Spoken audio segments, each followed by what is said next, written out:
The ancient Greeks loved to indulge and lived in a much more open society than we have today. Compared to the Greeks, we are all a bunch of prudes. The Greek gods indulged in all sorts of pleasures. Zeus transformed into all kinds of animals in order to seduce women. So why would the people of Athens be any different? Here are some strange things the Greeks believed in that seem crazy to us today. Bloody ancient wrestling. Ever since men could walk upright, they've been wrestling each other for sport. Wall paintings from 4,000 years ago in ancient Egypt showed men wrestling one another. Scraps of pottery discovered on the island of Santorini show men boxing in the 16th century BC. There is ample proof that fighting sports have been a big deal throughout pretty much all of recorded history. In ancient Greece, there were three main fighting sports. The first was boxing, becoming an official Olympic sport in the year 688 BC. But these boxing matches were not like modern boxing matches. There were no judges and there were no points. Fights never came down to a decision either. Boxers beat each other until somebody was knocked out or quit.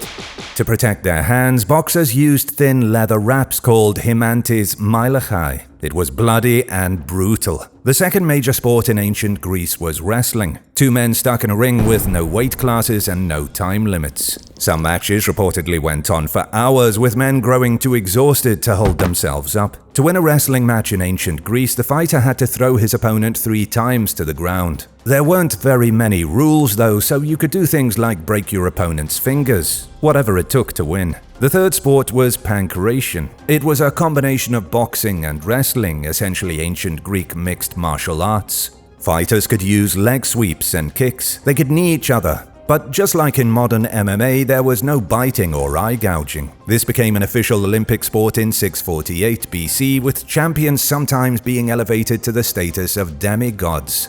Alexander the Great was a notorious pankration enthusiast. Some historians have speculated he brought the practice of mixed martial arts to Asia during his conquests. The Fertility Festival. Every year in the city of Athens, hordes of people take to the streets in a recreation of an ancient fertility festival. It's called phallophoria, and it involves hundreds of phallic objects. The celebration is a dedication to Dionysius, god of debauchery, wine, madness, and physical pleasure. People wear big necklaces of the male organ and dress in pagan outfits. Greeks march through the streets in worship of the phallus and fertility. It's something that happens in Greece every year, but its roots go back millennia. Historians believe followers of Dionysus dressed up as satyrs and marched through Athens drinking wine over 2,000 years ago. In ancient Greece, the festival was called Dionysia. It likely started in rural communities as a way to celebrate the cultivation of grapevines. It may have even originated before Dionysius was even a god, bigger towns as a kind of purge. It was a festival in which people could throw away their inhibitions and get wasted. It went away for a while, but was picked up again by the Greeks about 200 years ago. Gross medicine. Greek medicine started to take shape around the year 800 BC. Then by the 6th century BC, as philosophers began to shape Greece into a society of thinkers, medicine became even more advanced. But even after centuries of medical evolution, not all remedies made sense. Just take a look at the father of medicine, Hippocrates. He was born on the island of Kos in 460 BC and dramatically revolutionized the world of medicine. You've probably heard of the Hippocratic Oath, an oath taken by physicians to treat all those in need. That oath came from Hippocrates 2,400 years ago. He was the man who came up with the theory of the 4 humours. He believed everything in the body could be explained through 4 substances: blood, phlegm, yellow bile, and black bile. Each substance was connected to one of the 4 main elements. The only way to keep a healthy body was to keep the 4 humours perfectly balanced. It was a first step toward modern medicine, but still completely wrong. Yellow bile represented fire, blood was connected to air, phlegm related to water, and black bile was linked with the earth itself. For 2,000 years, the theory of the 4 humours was the golden standard of medicine. The idea was that if a person was sick, something was wrong with one of their humours. For example, doctors began to think that if a person suffered from a fever or swelling, anything that involved warmth, they had too much blood in their body. If you had a fever, the doctor would try to drain your blood so that your humours could reach equilibrium. Unfortunately, this often resulted in people bleeding to death because of something like a toothache that caused a swollen mouth. Painful hair removal. Standing in front of a mirror and shaving off your body hair is hardly a new fad. People have been finding bizarre methods of removing hair from various parts of their body for thousands of years. The Greeks were notorious for being obsessed with hairless skin. To the Greeks, the ultimate body was one without any hair. They wanted to look like living marble statues, completely smooth. Men shaved their faces using sharp pieces of flint. Makeshift tweezers were used to pluck individual hairs from the scalp. Since they didn't exactly have modern tweezers, Greeks used seashells. They would take two shells, press them together, and use them to rip out hair by the root. These methods weren't unique to the Greeks, though. Lots of different cultures plucked out hair using whatever was at their disposal. The thing unique to the Greeks was that they took it a step further and used depilatory creams. These were creams that could be rubbed all over the body to dissolve hair. The issue was that thousands of years ago, creams were full of dangerous ingredients. If the cream wasn't mixed properly, or if you got a bad batch, it could be a disaster. The skin could be burned off, leaving people with ghoulish infections. Because the only way to be hairless in ancient Greece was to have enough money to pay for beauty products, hair was associated with poverty. If you saw somebody walking down the street in ancient Greece with a beard or hairy arms, they were likely a slave or really poor.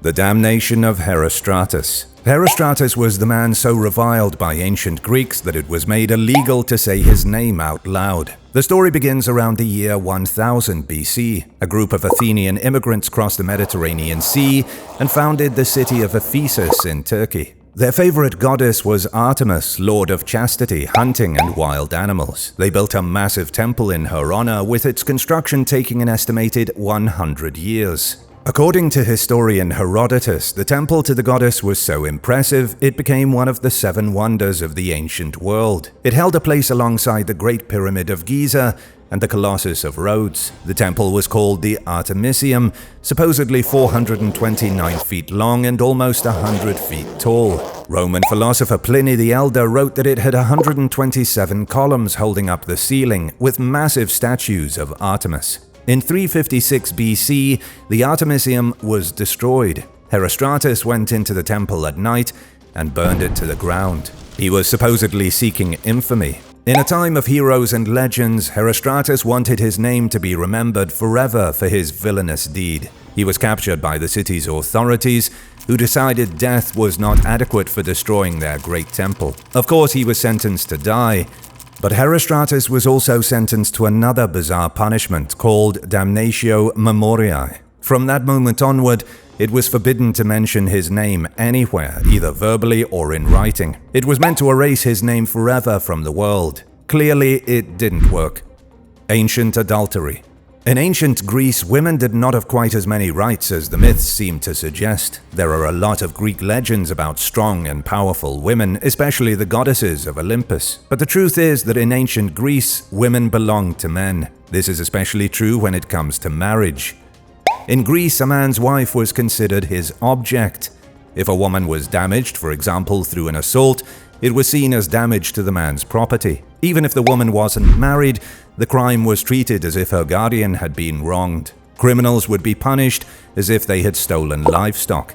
Damaging a man's property was one thing, but there was something even worse. Greeks didn't care that much if a woman was assaulted, but they threw an absolute fit if she cheated. Adultery was considered one of the most vile acts of ancient Greece. If a woman was caught hooking up with another man, the man was to be put to death and the woman was automatically divorced.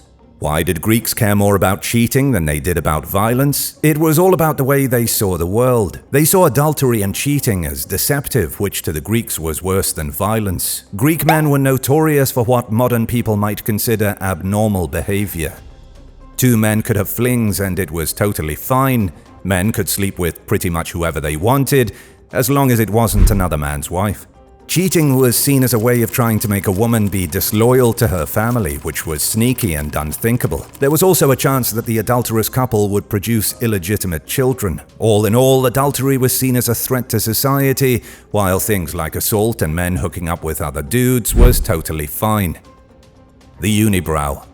Eyebrow trends change constantly, evolving alongside popular culture. But there's one eyebrow trend that hasn't been seen in centuries. I'm talking about the unibrow. It's just not something that's been fashionable for a very long time, and likely won't be fashionable anytime soon. But if you lived in ancient Greece, you would have seen unibrows on every corner. The women of Athens were obsessed with having the biggest, boldest unibrows that money could buy. To go about creating the best unibrow, women practiced blackening their eyebrows. They would let them grow big and bushy, then use soot to make them stand out even more. There were a lot of other strange eyebrow trends across the world. In ancient Persia, they threaded their eyebrows thousands of years before it was cool. They used threads to groom hairs as a mark of adulthood when a girl became a woman. When women were betrothed to be married in ancient Persia, they had their eyebrows completely plucked. Persians also had a thing for mustaches.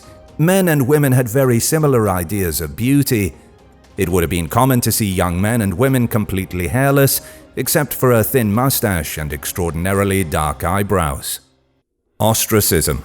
During archaeological work in the 1960s, archaeologists found 8,500 ballots in a landfill somewhere in Athens. The landfill was dated to around 471 BC. The ballots were shattered pieces of pottery that were used like scraps of paper. They weren't used in any election. Instead, they were part of an amazing tradition that would be unthinkable in modern society. The ballots were part of something called ostraka. It was a vote to kick a politician out of the city for the next 10 years. When fed up with their politicians, the Greeks could agree to vote them into exile. It was not a process that lasted very long. It was only around for about a century, but what a glorious time it was. Historian James Sickinger from Florida State University said it was a negative popularity contest. It likely originated as a way to get rid of tyrants before they became embedded in the government. Athenians gathered when they finally got sick enough of somebody in power who was acting against their betterment. If enough people voted yes, the politician was not just removed from office, they were also kicked out of the city and sent into exile. They weren't allowed to come back for a decade. Ostracism only occurred during the height of democracy in ancient Athens. This was a century unlike any other century in world history. The citizens of the city were allowed to participate in the governance of Athens.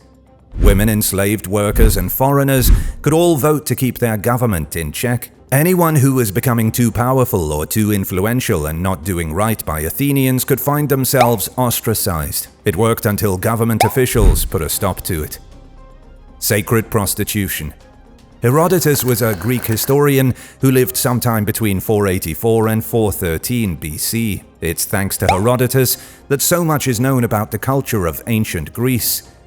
He wrote a massive work called the Histories, which touched on ancient traditions from the edge of Greece to the Persian Empire. This 2,400-year-old book has been a source of invaluable information on the myths, legends, and strange happenings of pre-Rome Europe. One of the stranger things Herodotus detailed in his book was something called sacred prostitution. According to Herodotus, it was practiced in the great temple of Aphrodite. Every woman in the city had to go to the temple and sell her body to a stranger at least once in her life.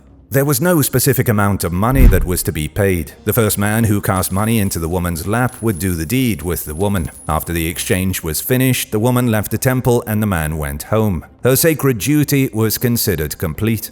According to archaeological student Susie Lamb at the University College Dublin, there is proof of sacred prostitution being a thing up to 8,000 years ago. It always revolved around a fertility or love goddess. In ancient Greece and Babylon, that goddess was Aphrodite. The whole point of the exchange was as an act of worship. You can think of it like a ritual in which women sold their bodies for money as a way to venerate the goddess. They only did it once, but that was enough to appease Aphrodite.